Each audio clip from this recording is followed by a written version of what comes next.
In this episode, Golden and I discuss the 1980 cult classic science fiction film, Flash Gordon. Full speed ahead.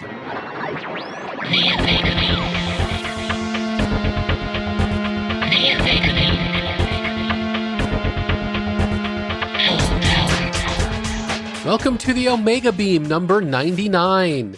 I'm your host, Oren Merton. Hope everyone is healthy and well. A couple of months ago, there was a brand new limited edition 4K Blu-ray release of the 1980s film Flash Gordon.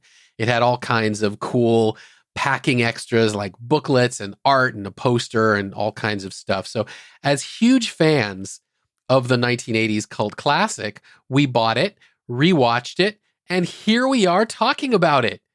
So we do have some spoilers probably because, look, it's an old film. It's 40 years old at this point. But nothing that if you haven't seen it will stop you from enjoying the movie. So either way, let's get to it. I am here with Golden to talk about Flash Gordon, the 40-year-old film version. For those who didn't know, very recently, like a month ago or so, I think. It's been a little bit longer than that. Has it? Okay.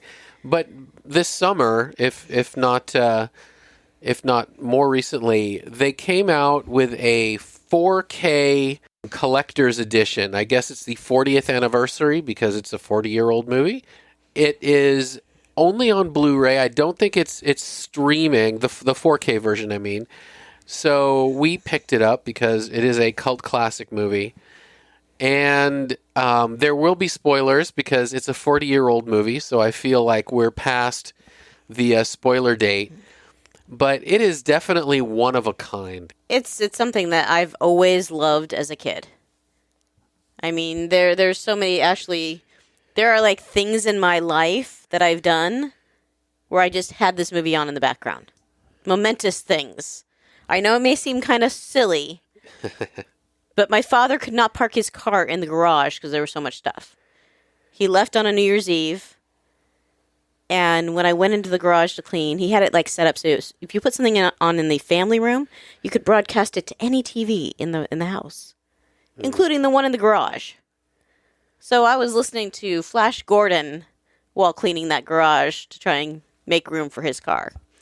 It's just, I don't know when I was first introduced to Queen, but I'm guessing that this might have been one of them. It was certainly early. I mean, I was very young when this came out. I was only 5. Yeah, I was old enough to see it in the theaters when it came out, but I was a kid. I was getting in as a child. I thought that I'd probably heard of Queen before, but not much because I was very young. But yeah, this soundtrack definitely, it became as famous or maybe more famous than the movie itself. Well, I was always into growing up. My father and mother, they introduced me to different music. But when I actually started buying cassettes or CDs and things like that, it was always soundtracks and scores. Flash Gordon was one of them. It's a Kind of Magic was one of them. If you don't know what It's a Kind of Magic is from just the title of the album, that's the soundtrack for Highlander. One of the great things about the movie Flash Gordon is that when it came out, it was an interesting time around 1980 because as far as science fiction movies had gone, you had Star Wars and you already had The Empire Strikes Back. So you had some really sort of cutting edge... Alien. Yeah, Alien. You had some really cutting edge effects that really pushed how far you could go as far as visuals. But as far as comic book movies went, you had Superman. And that was really the pinnacle of superhero movies. And Flash Gordon kind of did it both in the sense that it took the comic bookiness and it really gave it some of those crazy special effects that you would find in the The sci-fi movie. This is a movie, a comic book movie. Not necessarily a movie based on a comic book. It is a comic book movie. It has that feel of a comic book. And I think that's what I've always loved about it. I've never criticized its special effects because they are just what they are. And they fit the feel of the movie. It's interesting when you think about how colorful it is, because you have Star Wars and The Empire Strikes Back, and they had a very kind of realistic color palette, but they were really going for the, popping color off the comic book page when it came to Flash Gordon. I mean, it really looked like it could have been and the costumes, right off the page. The costumes are really great, and all of the different people have like their little themes. Right. Yeah, the music is great. The visuals are unique in that they don't try and be realistic. They're trying to be comic booky, and of course succeeding. There's some great actors in it, and some that are maybe not so great.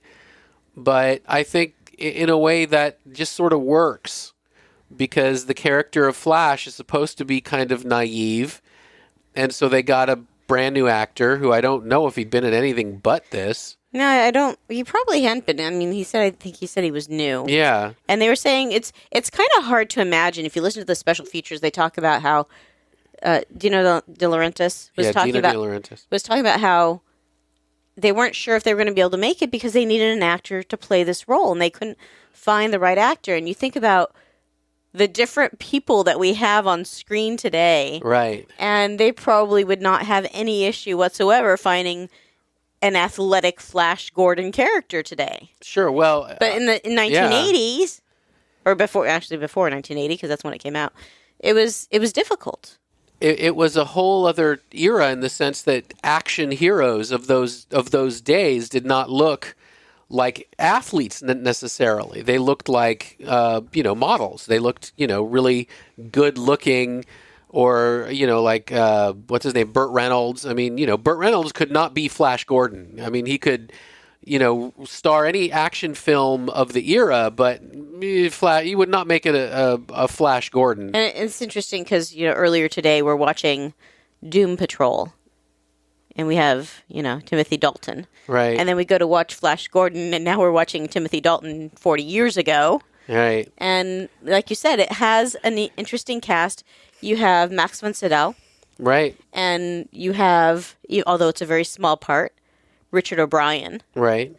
Which I think, even just this little bit, I think that in itself kind of got me interested in other movies that Richard O'Brien ended up being in.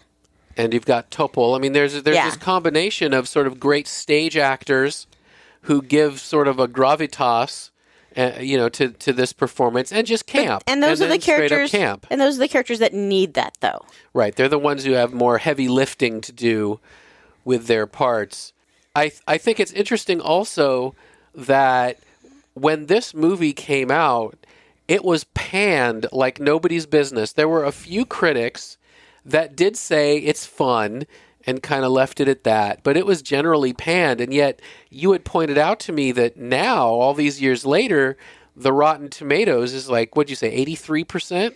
Yeah, critics? The Rotten Tomatoes is 83% with critics. There's only 48 critics. Uh-huh. And then out of 46,716 people, the audience score is 69%. Yeah, so basically those 48 reviews were probably, on modern blogs or whatever, and it's certainly a movie that became a cult classic. I don't think it made a lot of money in the day, but it's become a cult classic, but moreover, it's become a movie that other directors look to and have pointed out as really seminal in their development. Probably the most obvious now is Taika Waititi has said there is no Thor Ragnarok without Flash Gordon. And everybody who reviewed Thor Ragnarok very positively. Thor Ragnarok got great reviews, and one of the things they loved about it was how it was such a callback to movies like Flash Gordon. Yeah, this is one of those. I think you said that maybe you've seen it 4 times now. Yeah, I've seen it a few times, but not all the time. For me, I'm definitely in the 3 digits because I would I liked having the TV on Right. and listening to the movies. I honestly sometimes just wish I could just, in my car, just play the movie and just listen to the movie. Right. I don't need to listen. I don't even need to see the screen. Right. If it's a good soundtrack and score, you can kind of see that movie without it. Right. One of the things, speaking of the visuals, that I will say, like you had said, the visuals never bothered you. I think because it is such a colorful, comic-y camp movie, the fact that it doesn't have absolute state-of-the-art visuals is not a problem. If this were trying to sell itself as cutting edge, maybe it would, but as it stands, it just fits. I mean, you just think about the Hawkman's wings. They just go up and down, up Right. and down, up and down. I mean, there's absolutely very little realism to it, and it's just it's wonderful. Right. And all those old movies, even the Star Wars and Empire Strikes Back and Return of the Jedi, even those movies, as excellent as the effects were, that was still the era where you had sort of the black outline when they moved things from blue screen, and added all the backgrounds and effects and stuff. And there's, all kinds of black lines visible and Well, all this that is all kind of over. with this one, it's kind of a light blue. Right. And it's one of those things where it doesn't, because this is not the kind of movie where it's necessarily trying to sell you that you are in this real place that exists. It's more a fever dream. It kind of works. And it's definitely, like you said, a cult classic. Years ago, 2012, Uh-huh. and I don't think you ever saw the movie Ted. No. But in the movie Ted, Sam Jones comes back 32 years after making Flash Gordon to show up as Flash Gordon in Ted. Oh.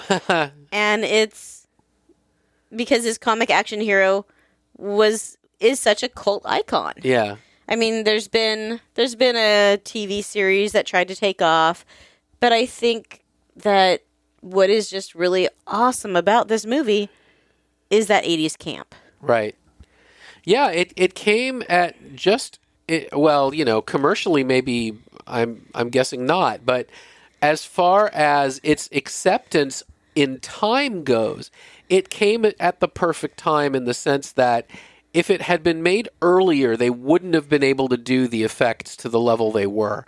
If it had come later, it probably wouldn't have gotten away with looking quite as low budget as it did. And from just what we heard of one of those behind the scenes of Flash Gordon, the amount of detail and energy that they put into the costuming is really incredible. Yeah, and that's, I think one of the things that separates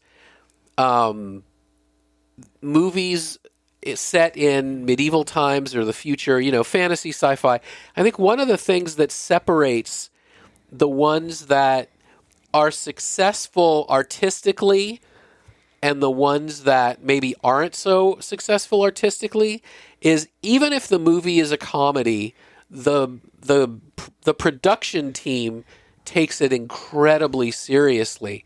Things that maybe the audience won't see, they still want adorning the sets and adorning the costumes, just because they know that it will add. Yes. Yeah, it will add to the actors' performances. It will add to the entire just visual of the scene.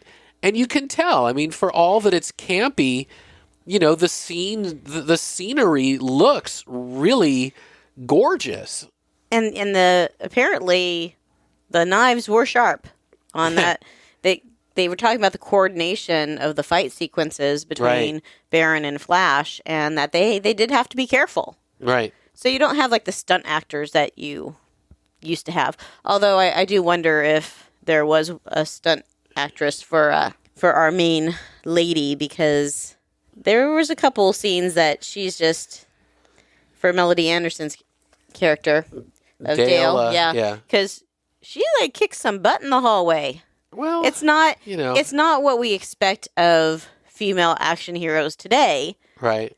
But she's still not helpless. Right. She wants to be rescued. She almost should need stunt training just for the fact that, or should get some credit for her stunts just for the fact that she was running around in those high heels. No, she wasn't. Oh, she took them off. She took them off. That's right. Because a smart woman's going to take those high heels off. Right, and then put them back on. That's right. That is something And although it predates, it always just makes me smile towards the end of the movie when they're going in and Brian Blessed's character, Prince Voltan, says, "Who wants to live forever?"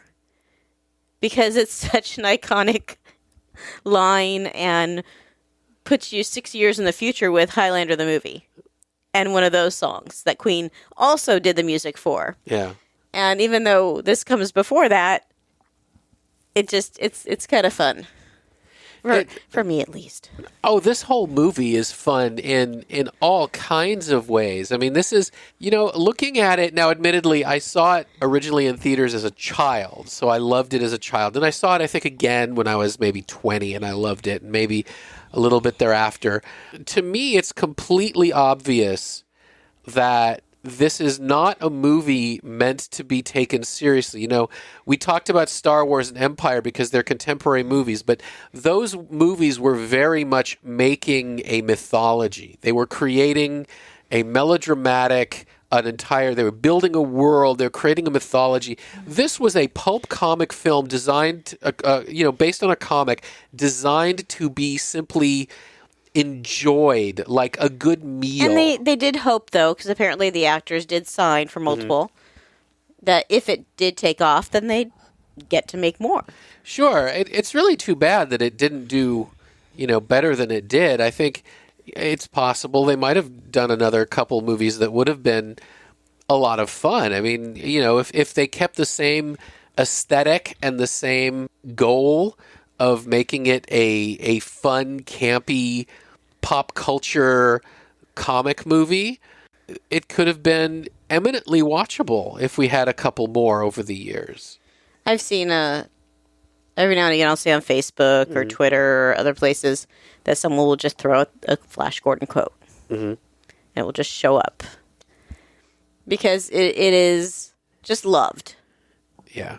It definitely is. It's one of those movies that, if there's someone out there who has not seen this movie and isn't familiar with if you're familiar with the Flash Gordon comics, the comics are of course pulpy because that's what science fiction fantasy was at the time. It was very, heightened, melodramatic. The men are men, the women are women, and it's not modern sensibility at all. It's all rescuing damsels in distress and being athletic and things like that. But it's basically just fantasy. And I think that the movie captures that in a brilliant way. I mean, it takes place in space, but it's fantasy. And the other thing that's kind of interesting looking at it today with, just everything that when they're trying to now in movies make sure that everyone is recognized. Right. And this is not a purely white movie. A lot of the main characters are white, but a lot of the other characters are from a lot of different ethnicities. That's true. Not just painted a different color. Right. Because there are red people and purple people and green people.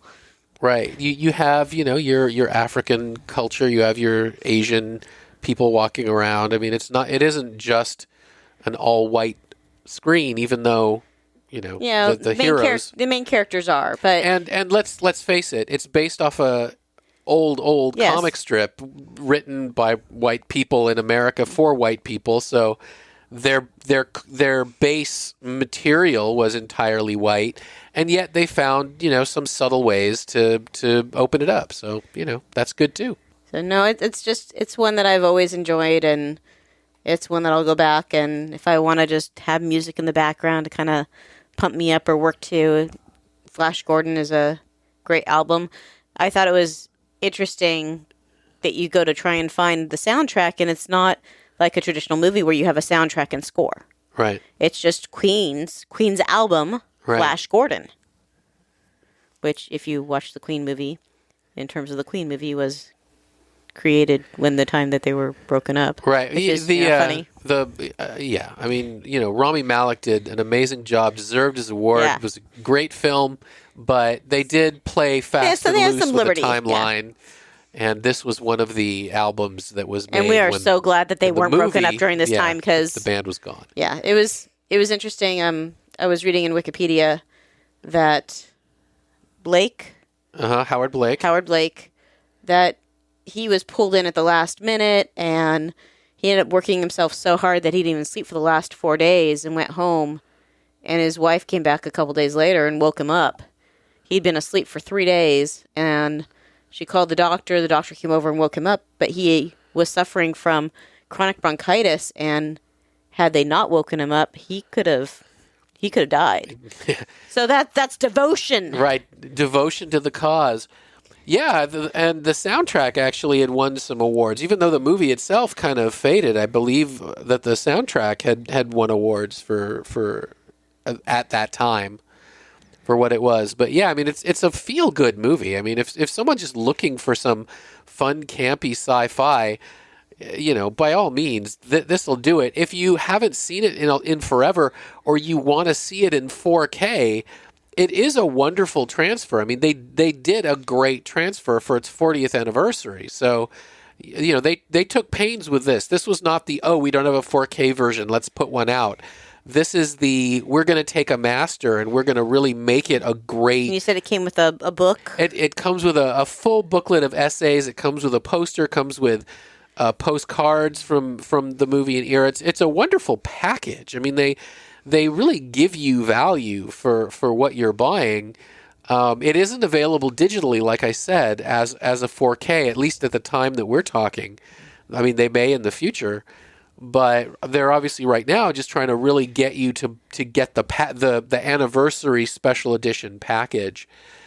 And it's worth it, honestly. It's just it's a fun movie. It's a great print of it. And, oh my God, if you haven't seen it, please do. I mean, you'll just enjoy it. And remember, if you do go to watch it, remember you're watching a comic book movie that came out in 1980. It's not going to have the special effects that you're used to nowadays. It's going to be a lot different.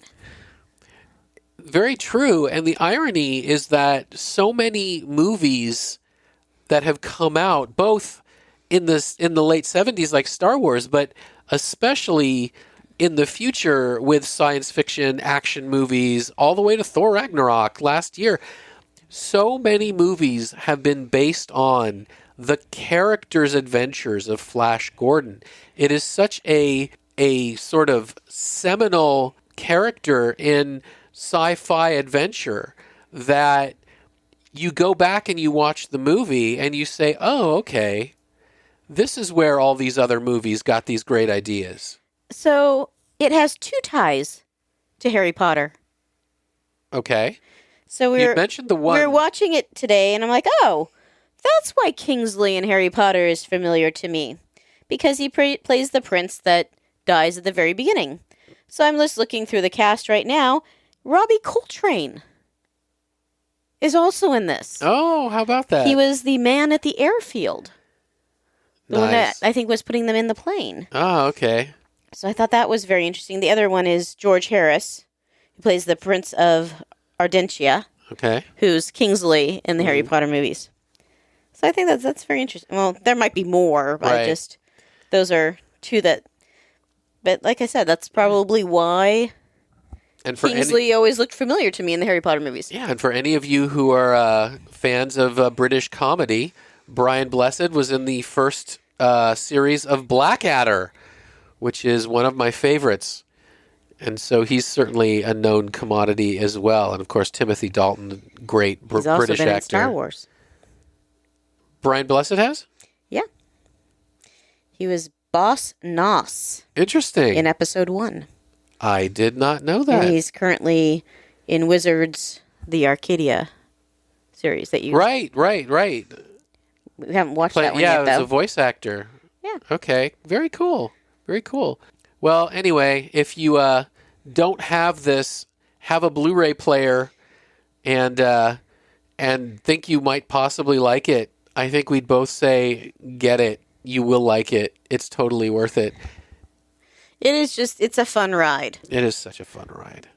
And they do a lot with the color schemes. Mm-hmm. And I've probably seen this movie, I don't know how many times, just in black and white.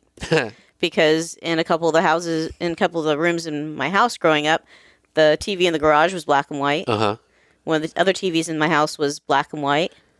So to me, it's listening to it, it's enjoying the music, and it's still, the fight scenes are kind of fun because they're not as well choreographed as they are today. Sure. Because these actors weren't as nimble or well versed or as trained as actors are expected to be today, actors and actresses. I also think that at a certain point, I don't know what movie it was. I can't, I'm sure someone who's a real cinema historian could tell you, but there is a point at which the American action movies started really looking heavily at the Hong Kong and Kung Fu action movies of Asian movies. And that's really when you started seeing American action movies integrating that kind of wire work and real martial arts abilities that you were seeing in Asian movies. And I love it. I think it's amazing. I'm so glad it's happened that way. And I think it really makes movies fantastic. But they weren't doing it yet. Not at this movie. Not in 1980. It came later. Well, thank you, Golden. You're welcome. And that's it for this episode. You can find the show notes at theomegabeam.com/99. If you like this episode, please leave a review wherever you listen to podcasts. The reviews help people who like this stuff find our podcast. If you have any comments or questions, please drop us a line at info@theomegabeam.com. Be good to yourselves and each other, and we'll catch you next time.